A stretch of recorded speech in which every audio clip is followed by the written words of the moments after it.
Hey guys, Big Mike here. So, I got a really good question, and I thought it would make a really good video. Okay, I got a question from from somebody on YouTube called Good Music for Life, and I'm gonna put his name up here so you can see him. And I don't remember what video he asked, and I'll put it down here on the bottom or whatever. But the question he asked, he had gotten a call back from a recruiter at Air England, and he'd also gotten a call back from a recruiter at KLLM. And he wanted to know which trucking company I thought he should go with. So the answer I gave him, and you can go back and look at my answer, is you need to come up with some questions. Sit down and write the questions that you would ask that you want to know about before you choose which company, because every company has it different set up differently and have different benefits. So, but that got me to thinking, if I were looking for a truck driving job today, knowing what I know now, and I was going to go do it from not having a CDL, what were the questions I would ask? And so what I did was I came up with a list of 20 questions.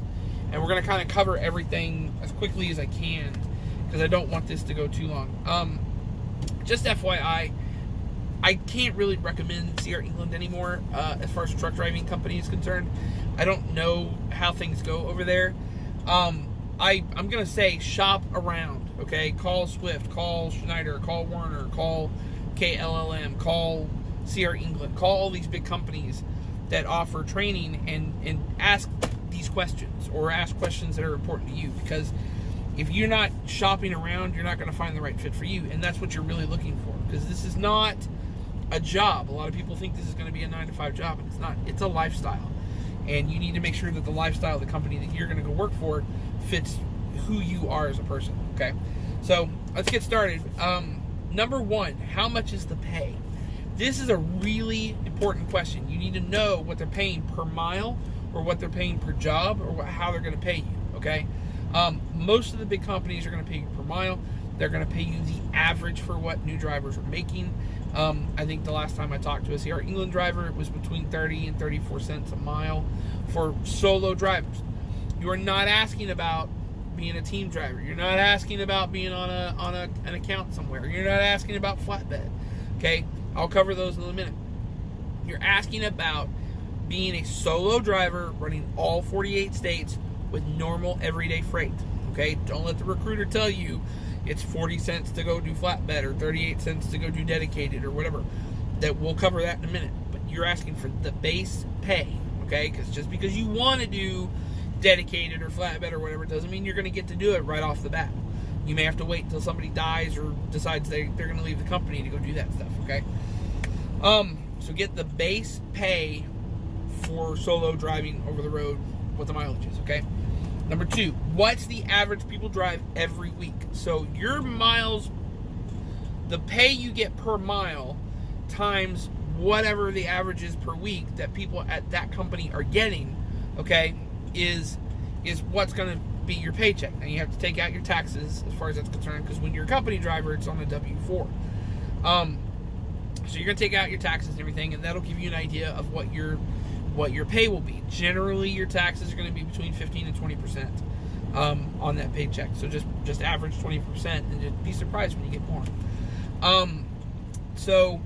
But don't let them tell you it's 3,500 miles a week. It's not 3,500 miles a week. It's on average, it's between 25 and 3,000 miles per week.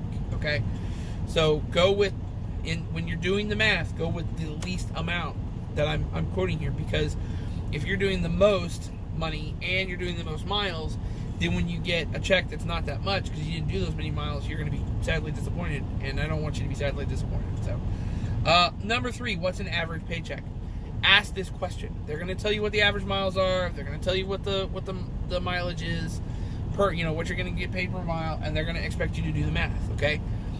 Do the math, but also ask what an average paycheck is, because that's something you need to know. Don't let them, kind of surprise them with that question, because they're going to expect you to do the math and come up with your own number, and then they've got to come up with this third number that they're not expecting. So, 4, who pays for maintenance? Tires, oil, windshield washer fluid, etc. Okay? If you're a company driver, that is not your responsibility, okay? So do not in any way think that it's your responsibility. They're going to give you 2 cards generally. They're going to give you a fuel card and a maintenance card. Most of these companies are going to ask you, if you need something like windshield washer fluid or oil or something like that, it's going to come off the maintenance card.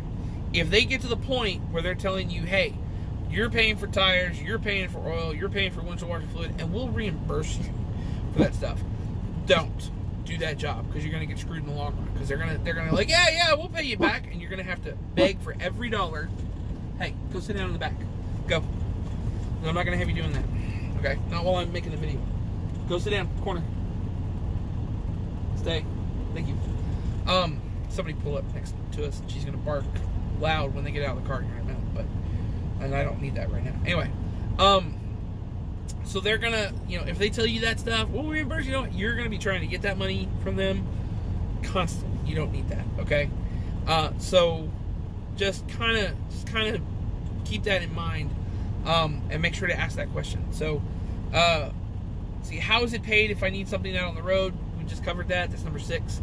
You're gonna get a fuel card for fuel. You're gonna get a maintenance card for maintenance. Generally, on the maintenance card, there's enough, like $20, $40, whatever, for like a gallon of oil or like a couple of gallons of windshield washer fluid. So, but double check with your company to make sure that that's the case. All right.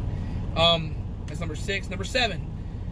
No, wait. That was number 5. Number 6. What's home time like?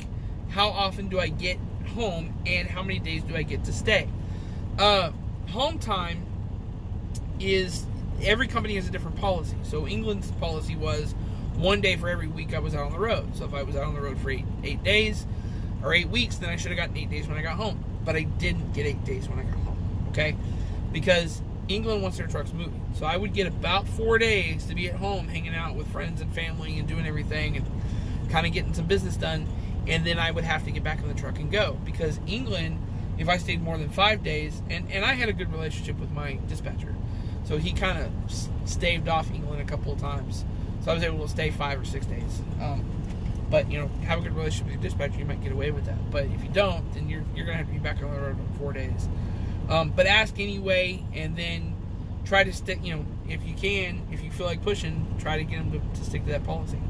Number 7, do you have a slip seat policy? Slip seat means, like, this is my truck. If I had a slip seat policy here, there'd be another driver that would drive my truck when I wasn't driving my truck. And it would be a local thing, okay? Or sometimes it can be over the road too. There are some companies out there that have a slip seat policy. You go home, somebody picks up your truck, they drive it for the time that you're home, and then they bring it back, or you end up in somebody else's truck. This is my truck. That's my bed. I've made it. That's my TV. That's my Nintendo. That's my cooking utensils in the back. This is my truck. Nobody else is driving my truck. And if that's the way you want to run your truck, then you do not want to work for a company with a slip seat policy. Number 8, who pays for my CDL? Okay. This is important because there are 2 different options. 1, you can pay outright for your CDL. CR England allowed that. Or 2, you can have CR England pay for your CDL. Paying for your CDL yourself means that when you get done, you don't have a contract. You walk away with your CDL, and you don't have to work for CR England. But having CR England pay for it meant that I had to sign a contract for 9 months to work for them. And I went and worked for them for 9 months. After 9 months, I was free to go.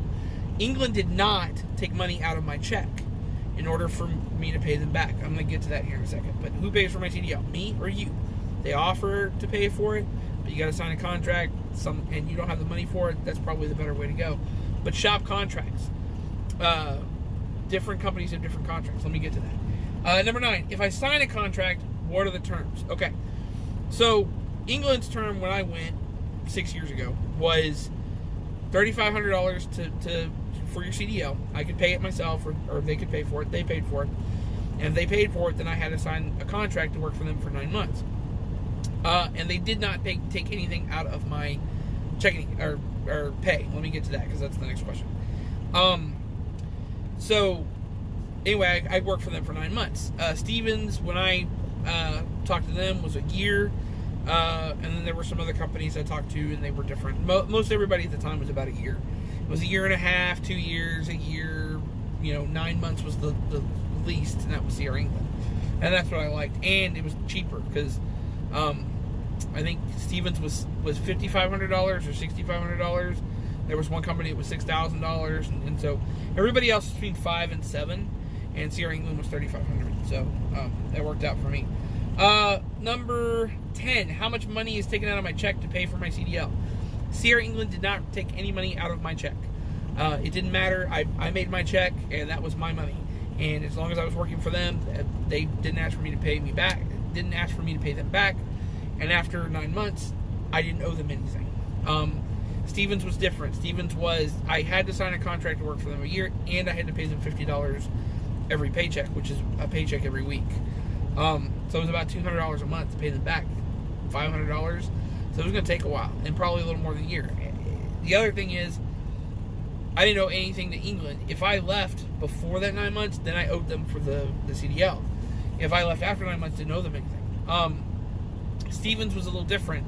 After a year, this was 6 years ago, so don't quote me on it now. But after a year, I think I probably would have still owed them something on that $5,000 or $6,500, whatever it was, and I would have had to continue working for them. I would have owed whatever was left if I left after a year. So again, kind of shop that around. Number 11, where is the school I'll be attending? So double check and make sure that the school is somewhere that you want to go, because I think Schneider's was in Minnesota, and I didn't want to go to Minnesota. Swift was in Phoenix, Arizona, and I didn't want to go to Phoenix, Arizona. And I didn't have the money to go there. So when I signed up with Stevens was here in Dallas, which was convenient, and so was Sierra England. And I ended up going with Sierra England because it was a little closer to my house, and I could go home every night. I could go home every night with Stevens too if I wanted to, but I ended up going with Sierra England because they were cheaper as well. Let's see. Where's the school I will be attending? Where will I be staying if it's out of town? Okay. This is question number 12. Most trucking companies buy blocks of, when they have a school, they buy blocks of hotel rooms for their students to stay in. So it's generally not like the Marriott or, the Hilton or something like that. It's an independent place that they can get the rooms for as cheap as possible, which is about $30 a night. You're going to be, sleeping with somebody else in that room. And they may put 2 or 3 people in that room. I've heard it called hotel hell by some people that have gone through it with Swift, with England, with Stevens, with Schneider, with Werner, whoever.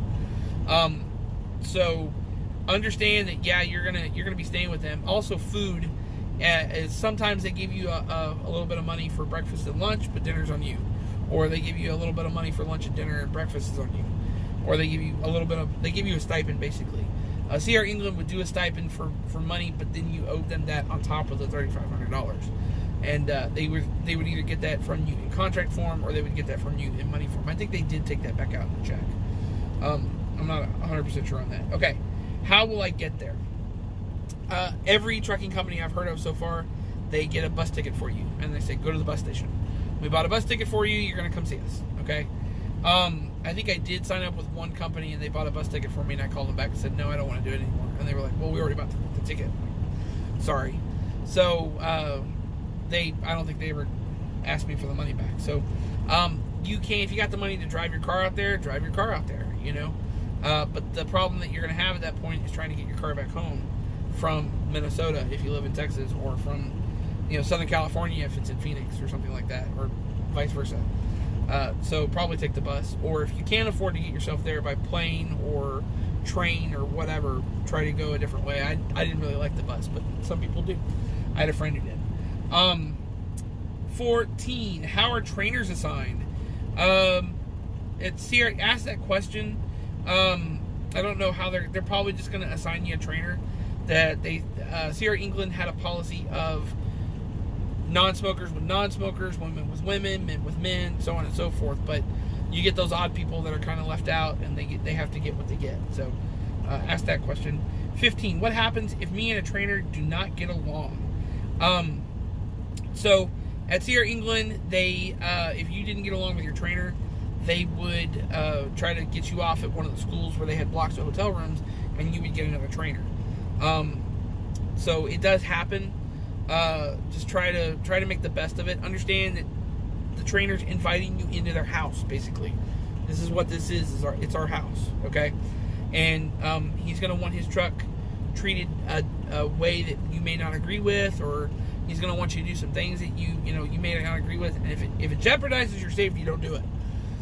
But like my trainer wanted me to go 5 miles under the speed limit through any town that we were in, and it turns out that was actually a really good idea because I still do it to this day. And so if the speed limit's 30, I try to do 25, especially if I'm loaded, so that way I'm not having to jam on the brakes to come to a stop at stoplights when they change suddenly. Let's see what happens. That's number 15. 16. What happens if the trainer kicks me out of his truck for some reason and I'm stranded? Who pays to get me home? I've seen this happen at truck stops a couple times. I have heard it for sure a number of times on Facebook and the forums that I follow and everything. So ask that question, because if for some reason you get on a truck with a trainer and 3 days later you guys are in Washington State and he's like, I don't like you anymore, get your stuff and get out of my truck, you need to know how to get home, especially if you're not making enough money at this point. Also, a side note, go back to number 1, how much is the pay? Ask what your student pay is. My student pay in England was 12 cents a mile. Okay, so they're going to pay you less while you're training over the road, so that you just get a little something. And it helps benefit the trainer. That's how he makes more money. That's his incentive to be a trainer. So make sure you ask that question too, and then do the math. But you get 12 cents a mile, I think, for every mile the truck rolls. So it's like getting 26 cents a mile for, it was like getting 26 cents or 24 cents a mile for, for all the miles that I drove. Anyway, where were we? 16. If you do get stranded, they need to be paying for you to get back to a place that they can get you on a bus or something like that. So that's their responsibility. 17. What's your pet policy? England had a zero tolerance policy for pets. You were not allowed to have a dog or a cat or any pet in the truck. They didn't want it in the truck. They traded in their trucks very often, and they didn't want you dirtying up their truck. Not that didn't happen, because some truck drivers are terrible people anyway when it comes to trying to keep their truck clean. I'm not going to name any names. It's not me. But ask about a pet policy. Some new companies have pet policies. Some don't. Number 18, what's your rider policy? So some companies will allow you to take your kids or your wife with you. I don't have kids and a wife. I just have a dog and a cat. But some companies won't. Some companies will if you pay the rider insurance. So ask that question, because you can't just throw your wife up in the truck and go. Number 19, what about health insurance? How does that work? They're going to probably garnish your wages to pay for health insurance. If you want it, you're going to have it taken out of your paycheck. If you don't want it, you're going to have to pay for it yourself. Most of these companies are going to require, I think now with the healthcare initiative or whatever, that you have health insurance. If I remember correctly, don't quote me on that. Sometimes I talk out of my butt, so this may be one of those times. But double check. England had health insurance. I had health insurance for a while. It was kind of nice. Number 20, last question.